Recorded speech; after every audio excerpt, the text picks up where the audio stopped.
بسم الله الرحمن الرحيم إن الله وملائكته يصلون على النبي يا أيها الذين آمنوا صلوا عليه وسلموا تسليما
সম্মানিত মুসলিমান, আজ পবিত্র জুম্মার দিন, শাওয়াল মাসের শেষ জুম্মা, অর্থ রজনীতে 27শে শাওয়াল,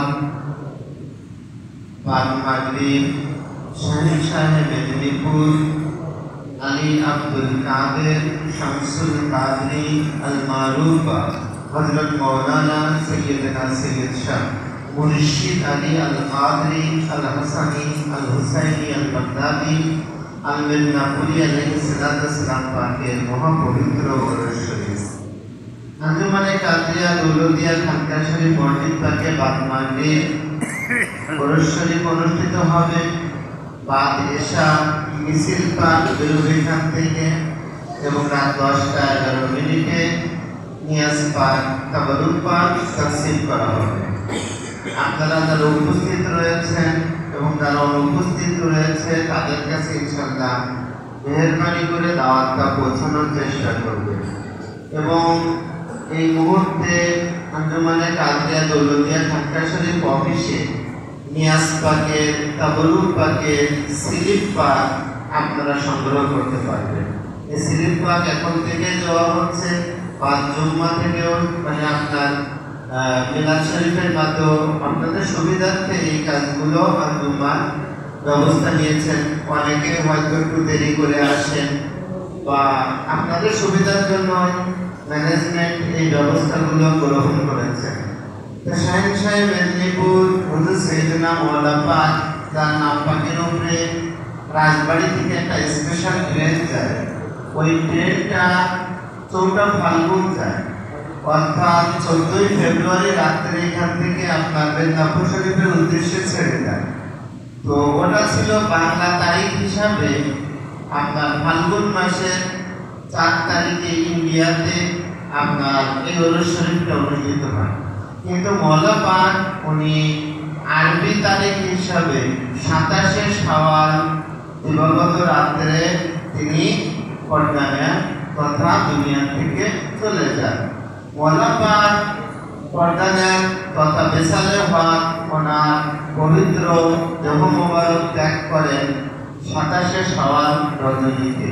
ওটা ছিল 22 নম্বর কলকাতা খানকা শরীফ লেন। খানকা শরীফেই ওনার বেসালে পাক হয় তথা ওনার ইন্তেকাল বেসালে শরীফ হয়ে যায়। ইন্তেকালের পূর্বে উনি যে সময় দুনিয়া থেকে চলে যাবেন তার কিছুদিন পূর্বেই তিনি ঘোষণা দিয়েছিলেন যে আমি এইরকম একটা শুভ মুহূর্তে আমি দুনিয়া থেকে চলে যাব। তো ওনার কাছে যারা সাক্ষাতের জন্য আসতেন উনি তাদেরকে বলতেন যে ভাই দেখেন দুনিয়া ক্ষণস্থায়ী, দেহজগৎ এই জগৎ ছেড়ে পরকালে সবাইকে যেতে হবে।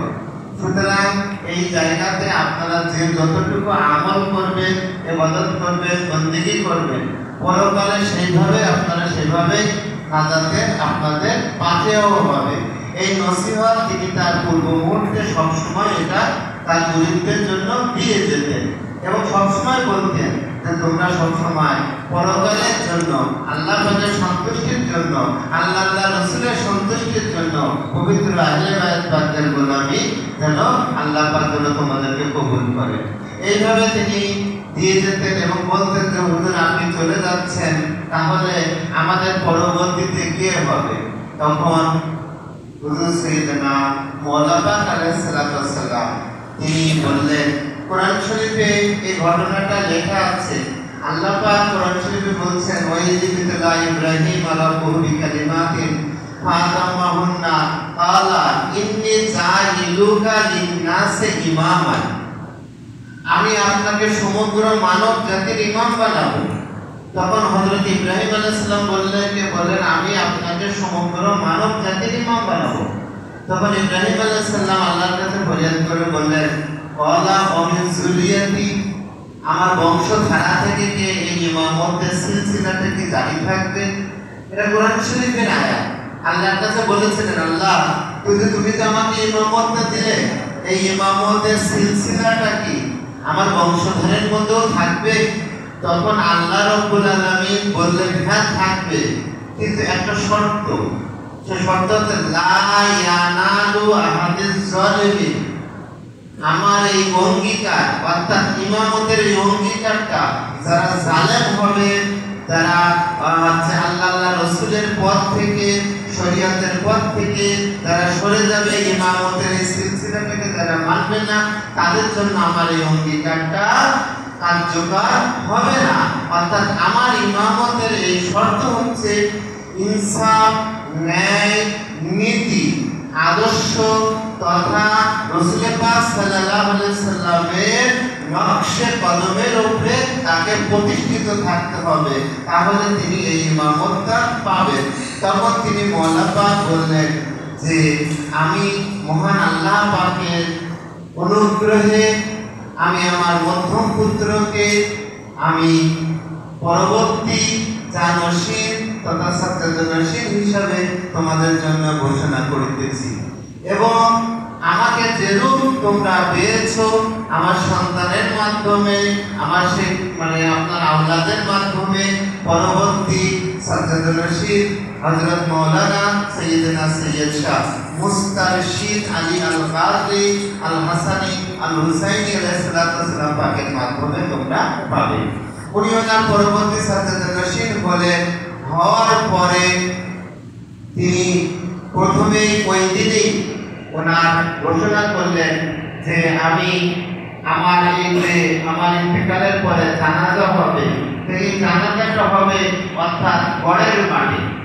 কলকাতায় একটা বিরাট একটা মাঠ আছে, সেখানে অনেক বড় একটা মাঠ, সেই মাঠে বললেন ওই মাঠে আমার জানাজা হবে এবং জানাজাকে পড়াবেন সেটাও তিনি নির্ধারণ করে দিয়েছেন এবং বলেছিলেন যে আমার এই সব দেহ তথা দেহ মোবারক, তবুর মোবারক, আমার এই লাশ মোবারক যে কলকাতা থেকে মেদিনীপুরে যাবে তার জন্য একটা আলাদা রিজার্ভ ট্রেনের ব্যবস্থা করো। তৎকালীন ব্রিটিশ গভর্নমেন্টের সময় রিজার্ভ ট্রেনের কোনো ব্যবস্থা ছিল না, কিন্তু মওলা পাক যখন হাওড়া স্টেশনে লোক পাঠালেন এবং এই ব্যাপারে যখন বললেন তখন মওলা পাকের নাম্বার শুনে ওনাদের প্রতি শ্রদ্ধা এবং ভক্তি রেখে হ্যাঁ ওনার জন্য একটা স্পেশাল ট্রেন ব্যবস্থা করা যেতে পারে। সেই সময় ব্রিটিশ গভর্নমেন্ট থেকে স্পেশাল হিসাবে এই নাম হচ্ছে স্পেশাল। স্পেশাল মানে স্পেশাল, স্পেশালের কাছে আর কোনো কিছু নেই। একটাই ট্রেন সারা বিশ্বের মধ্যে যেটা মওলা পাকের নামে স্যাংশন করা হলো, সেটা স্পেশাল ট্রেন হিসাবে রিজার্ভ করা হলো। সেই রিজার্ভ ট্রেনটাকে প্রস্তুত করে রাখা হলো হুজুর মওলা পাক আলাইহিস সালাতু ওয়াস সালাম পাকের পরবর্তী দিন সেই তবুত মোবারক তথা ওনার দেহ মোবারক বহন করে কলকাতা থেকে মেদিনীপুরে নিয়ে যাওয়া হয়। কিন্তু এর আগে কিছু কথা আছে যেটা আমরা আপনাদের কাছে বলতে চাই। সেটা হচ্ছে এই, আপনারা জানবেন 22 নম্বর খানকা শরীফ থেকে শুরু করে হাওড়া স্টেশন পর্যন্ত মওলা পাকের রিসালে হক তথা পর্দা নেওয়া খবরটা এমন ভাবে দ্রুত গতিতে ছড়িয়ে পড়ল, কলকাতা তথা ভারতবর্ষের মধ্যে এইরকম আলোড়ন সৃষ্টিকারী জানাজা আর হয়নি। কলকাতাতে এত বড় সমাবেশ আর হয়নি। কলকাতা 22 নম্বর খানকা শরীফ থেকে শুরু করে গড়ের মাঠ থেকে শুরু করে হাওড়া স্টেশন পর্যন্ত ঠিক মানুষের হাতের উপর দিয়ে দিয়ে ওনার তবুত মোবারক চলে গিয়েছে। কোন লোক বহন করে এক কদম নিয়ে যেতে পারে, যে যেখানে দাঁড়িয়েছিল ঠিক সেখানে দাঁড়িয়েছিল। ওনার তবুত মোবারক এক হাতের থেকে আর এক হাত, আর এক হাতের থেকে আর এক হাত, আর এক হাতের থেকে আর এক হাত, এইভাবে করে গড়ের মাঠে জানাজা মোবারক হলো। সেই জানাজা মোবারকের থেকে প্রশাসন, অ্যাডমিনিস্ট্রেশন, ব্রিটিশ গভর্নমেন্টের সহযোগিতা সমস্ত সব কিছু করা হয়েছিল। তা ওনারা রাজ জেনারেল সালতানাত, ওনাদের ইমামতটা এত পিসফুল, এত শান্তিপূর্ণ পৃথিবীর জমিনে আর দেখা যায় না। উনি ওখান থেকে ওনার দেহ মোবারক চলে গিয়েছিল।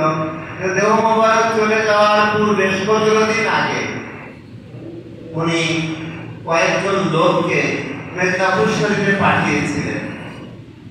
পাঠানোর পরে ওনাদের স্ত্রীদের দিয়ে পাঠিয়েছিলেন। স্ত্রী দিয়ে বললেন যে আমার ওই যে রওজা মোবারকের ওঠার উপরে ওনার ওই যে রওজা মোবারক রয়েছে হুজুর পাকের, ওর ভিতরে আলা হুজুর পাক হযরত সাইয়েদনা সাইয়েদা মেহের আলী আল কাদরি সাল্লাল্লাহু আলাইহি ওয়াসাল্লাম এবং ওনার আম্মা জান রয়েছে, মওলা পাকের আম্মা জান। ওখানে ওনাদের পাশে উনি বললেন, হুজুর পাক বললেন যে আমার আব্বা হুজুর পাকের পাশে আমার জন্য একটা গোর অর্থাৎ কবর মোবারক, ওনাদের জন্য একটা রওজা পাক তৈরি করার কথা বললেন। প্রায় 10-12 দিন আগে পাঠিয়ে দিয়েছেন। ওনারা মেদিনীপুর শরীফে কাজ করছেন। কাজ করার পরে ওনাদেরকে যেভাবে নির্দেশ দেওয়া হয়েছিল যে এইভাবে কাজ করবে, কারণ তাৎক্ষণিকভাবে কাজ করতে গেলে অনেক ভুল ত্রুটি হয়। সেই কারণে তিনি কি করলেন, অনেকটা আগেই বললেন যে তোমরা এগুলো কাজ করে রাখো, ইট, চুন, সুরকি তথা আপনার টাইলস, মার্বেল, পাথর, এগুলো যেন সবকিছু যেন সাজিয়ে রাখা হয়, যেন কোনো কিছু যেন ভুল না হয়। একটা জিনিস বোঝার চেষ্টা করেন, কত বড় মহান ওলি হলে তিনি নিজের যাত্রা, নিজের শবদেহ, নিজের জানাজা, নিজের কাফনের কাপড়, নিজের রওজা মোবারক তৈরির ব্যাপারে তিনি দাঁড়িয়ে থেকে তিনি করে যাচ্ছেন। যখন তিনি এগুলো ব্যবস্থা করে নিলেন, ব্যবস্থা করার পরে এখানে বসে আছেন, ঠিক ওই রকম একটা সময় ওখান থেকে ওই মিস্ত্রিরা, যে সমস্ত মিস্ত্রিরা কাজ করেছে, সেই সমস্ত মিস্ত্রিরা ওরা ওখান থেকে মনে করছে যে কাজটা তো কমপ্লিট, হুজুর পাক যেভাবে বলেছেন আমি সেভাবে করেছি। তার কারণ তৎকালীন যুগে গণমাধ্যম যোগাযোগটা খুবই দুর্বল ছিল, খুব ভালো যোগাযোগ ছিল না, টেলিফোনের ব্যবস্থাও খুব কম ছিল। যার ফলে ওখান থেকে মিস্ত্রিরা মনে করছে যে আগামীকালকে সকালে ট্রেনে কলকাতা যে হুজুর পাকের কাছে যে বলবো, হুজুর পাক আপনি যে কাজটা দিয়েছিলেন আমরা সেই কাজটা কমপ্লিট করেছি, এখন কি করব। ওরা ওখান থেকে মনে করছে। আর হুজুর পাক এখান থেকে একটা টেলিগ্রাম পাঠিয়েছিলেন। সেই সময় টেলিগ্রাম খুব দ্রুত যেত, চিঠির ব্যবস্থা ছিল এবং টেলিগ্রামের ব্যবস্থা ছিল। তো মওলা পাক ইংরেজিতে লিখলেন, I tomorrow present at the Madar Sharif, আমি আগামীকালকে মাদার শরীফে আসতেছি। ওখান থেকে ওনারা মনে করছেন আগামীকালকে সকালবেলা কলকাতা আসবে। আবার এখান থেকে মৌলানা টেলিগ্রামে লিখে দিলেন যে আমি আগামীকালকে সকালবেলা মাদার শরীফে আসছি। যখন ওরা টেলিগ্রাম পেলেন তখন আর ওনারা বললেন যে আমাদের তারা যাওয়া প্রয়োজন কলকাতাতে নেই, আমরা এখানেই থেকে যাই। কিন্তু ওনারা বুঝতে পারেননি যে হুজুর পাক ওনার তাবুত মুবারক সহ অর্থাৎ কফিন সহ ওনারা ওখানে আসবেন। ওনারা মনে করেছিলেন যে আমাদের আমরা যে কাজটা করেছি সেই কাজটা কমপ্লিট হয়েছে কিনা সেটা দেখার জন্য হয়তো আসতে পারেন, কিন্তু ওনারা বুঝতে পারেননি হয়তো। তা আল্লাহর ওলিদের ইশারা কাজ এগুলো যখন কমপ্লিট হয়ে যায়, কারামত পাকটা যখন হয়ে যায় তখন মানুষ বুঝতে পারে, এর আগে বুঝতে পারে না।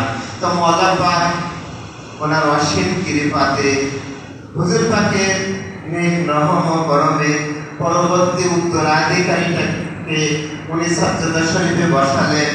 22 নম্বর খানকা শরীফ ওনার খাস হুজরা শরীফে ঠিক রাত্র 1-2টার দিকে তিনি আল্লাহ পাকের অস্তিত্বের সাথে উনি বিলীন হয়ে গেলেন। পরবর্তী সাজ্জাদা নশীনের কাছে এই মহাগুরু দায়িত্ব অর্পণ করে তিনি দুনিয়া থেকে পর্দা নিলেন। পর্দা নেওয়ার পরে তিনি বললেন, পরবর্তী সাজ্জাদা নশীর বীর মুর্শিদ পাকে এসে বললেন যে আল্লাহ পাকের অসীম রহমতে আমাদের মওলা পাক তিনি আল্লাহ পাকের অস্তিত্বের মধ্যে বিলীন হয়ে গিয়েছেন। কোরআন শরীফে আল্লাহ পাক এটা ঘোষণা দিচ্ছেন এইভাবে, ইয়া আইয়াতুহান নাফসুল মুতমাইন্না তুরজিই ইলা রাব্বিকি রাদিয়াতাম মারদিয়া ফাদখুলি ফি ইবাদি ওয়াদখুলি জান্নাতি। হে প্রশস্ত আত্মা, হে মহান আত্মা, নফসে মুতমাইন, আপনি আল্লাহর দিকে সন্তুষ্ট হয়ে এবং সন্তোষ ভাজন হয়ে আপনি আল্লাহর প্রতি সন্তুষ্ট হন এবং আল্লাহ আপনার উপরে সন্তুষ্ট, এমন একটা অবস্থায় আপনি আল্লাহর সাথে মিলিত হয়ে যান এবং আমার খাস বান্দা আল্লাহ পাকের ওলি, আল্লাহ পাকের নবী, রাসূল, গাউস, কুতুবদের সাথে আপনি সরাসরি জান্নাতে প্রবেশ করেন। এই কথাটা ওখানে লেখা আছে সূরা আপনার আল ফজরের শেষের আয়াতগুলো। এই জন্য আমাদের একটা বরকত হিসাবে আপনারা জেনে নেন আমি প্রতি জুম্মাতে এই আয়াত পাকগুলো কেন পড়ি। এটা পড়ার কারণ হচ্ছে আমার মওলা পাকের একটা কারামত পাক এই আয়াত পাকের মধ্যে আছে এবং আমার আকা, আমার মওলা, আমার প্রিয় মুর্শিদ পাক হুজুর পাক হযরত মাওলানা সাইয়্যিদনা সৈয়দ শাহ রশিদ আলী আল কাদরি আল হাসানী ওয়াল হুসাইনী আলাইহিস সালাম পাকের এই আয়াত পাকটা খুব পছন্দ। সেই কারণে আমি প্রথম রাকাতে অন্য সূরা পড়ি, কিন্তু শেষের রাকাতে আমি ম্যাক্সিমাম টাইমে হুজুর পাকের একটা তাবারুক হিসাবে আমি বরকত হিসাবে আমি আমার পীরের খেয়াল করে আমি এই নিয়ামতটা পড়ার একটু নামাজের মধ্যে চেষ্টা করি। মওলা পাক আমাদেরকে এই পবিত্র ওরস শরীফের ফায়েজ এবং বরকত দান করেন এবং আমরা গতকাল মওলা পাকের দরবারে যেতে পারিনি, সেই মওলা পাকের দরবারে যাওয়ার জন্য আমরা আল্লাহর কাছে প্রার্থনা করি, মওলা পাক আপনার এই পাক দরবার পাকে আমাদের একটু কবুল করে দেন, আমরা যেন যেতে পারি সেই জিনিসটা যেন আপনি সহজ করে দেন। মওলা পাক এখানে অনেক গুনাহগার বান্দা রয়েছেন, বান্দি আছেন যারা মেলা দিন যেতে পারেন, অনেক দিন হয়ে গিয়েছে, আপনি কবুল করে নেন। আমিন সুম্মা আমিন ইয়া রাব্বুল আলামিন।